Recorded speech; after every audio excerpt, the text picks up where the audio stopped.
Hello, and welcome back to the podcast. I'm Emma. And I'm Alex. Today's episode is a little different. We're not just talking, we're testing. That's right. Today is the big listening challenge. We're going to take you through 3 levels: beginner, intermediate, and advanced. And by the end, you'll have a much better idea of your real English listening level. I'm actually a little nervous, Emma. You always make these harder than they sound. Don't worry, we'll go step by step. Listeners, here's how it works. For each level, I'll read a short listening passage, just once, at natural conversation speed. Then I'll ask a few comprehension questions. Try to answer before we do. And don't worry if you don't get every answer right. The goal is to notice where your listening is strong and where it needs a little more practice.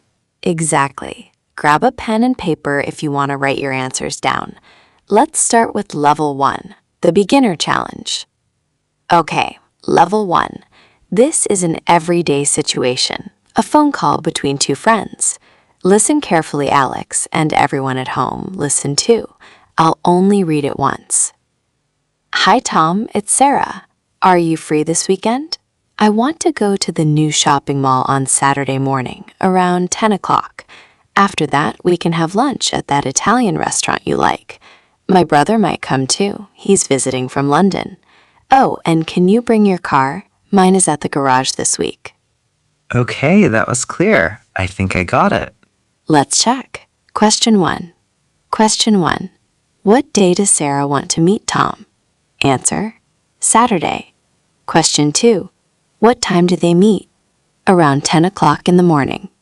Question 3. Where will they have lunch? At an Italian restaurant. Question 4. Why does Sarah need Tom's car? Because her car is at the garage, being repaired. 4 out of 4. That felt very natural, actually. Good. Beginner listening is about catching the key details: who, when, where, and why. Let's look at a few useful words from this passage before we move on. If you got most of those right, congratulations. Your listening is strong at the beginner level. Now let's raise the difficulty. This time, the passage is a little longer, the vocabulary is richer, and I'll speak at a more natural, faster pace, closer to real conversation. Here we go. After working in finance for almost 8 years, Daniel decided it was time for a change. He had always been fascinated by design, so he enrolled in a part-time course while still working full-time. It wasn't easy. He was exhausted most evenings, but within a year, he had built a small portfolio. When a design studio offered him a junior position, he hesitated at first because the salary was lower than what he was used to. In the end, though, he took the risk. 2 years later, he says it's the best decision he's ever made, even though the first few months were financially tight. All right, let's test your comprehension. And this time, some of the answers require you to understand implied meaning, not just facts. Question 1. How long did Daniel work in finance before switching careers? Answer: almost 8 years. Question 2. How did he prepare for his career change while still employed? Answer: he enrolled in a part-time design course while working full-time. Question 3. Why did he hesitate before accepting the job offer? Answer: because the salary was lower than what he was used to. Question 4. Inference. What can we infer about Daniel's financial situation in the beginning? It was difficult, tight. The passage says the first few months were financially tight. Okay, that inference question got me.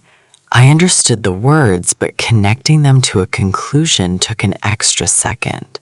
That's completely normal at this level. Intermediate listening isn't just about hearing words. It's about following an idea as it develops and picking up on tone, like hesitation or relief.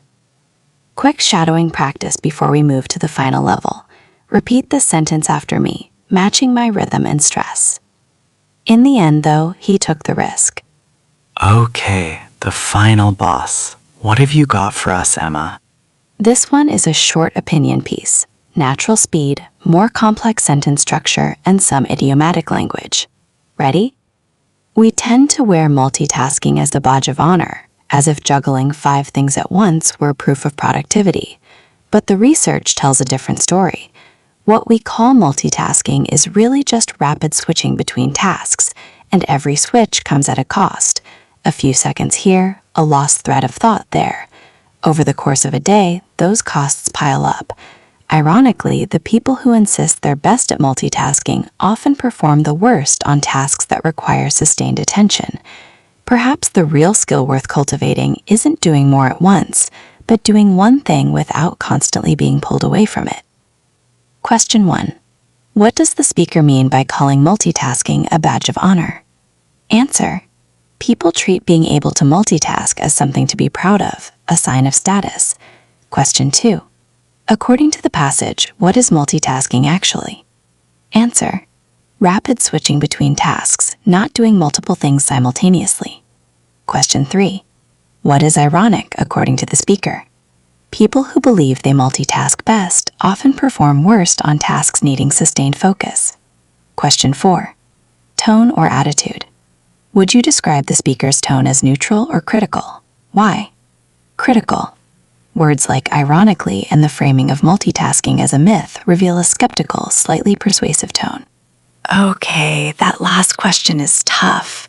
You really have to listen for attitude, not just information. Exactly. And that's the real difference between B2 and C1 listening. At this level, you're not just following facts, you're tracking the speaker's stance, catching idioms like badge of honor, and noticing how ideas connect with words like ironically and perhaps. All right, let's talk results. If level 1 felt easy and level 3 felt hard, that's completely normal. That gap is actually useful information.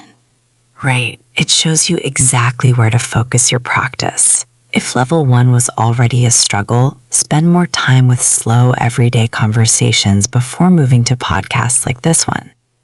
And if you handled level 3 comfortably, congratulations. You're listening at a genuinely advanced level.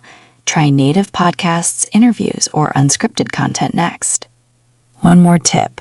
Go back and listen to level 2 or 3 again, this time reading along with the text.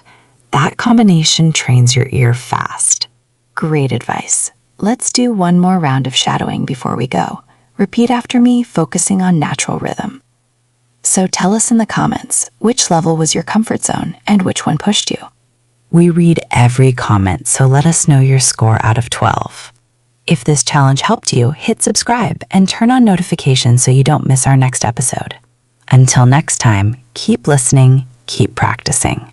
See you soon.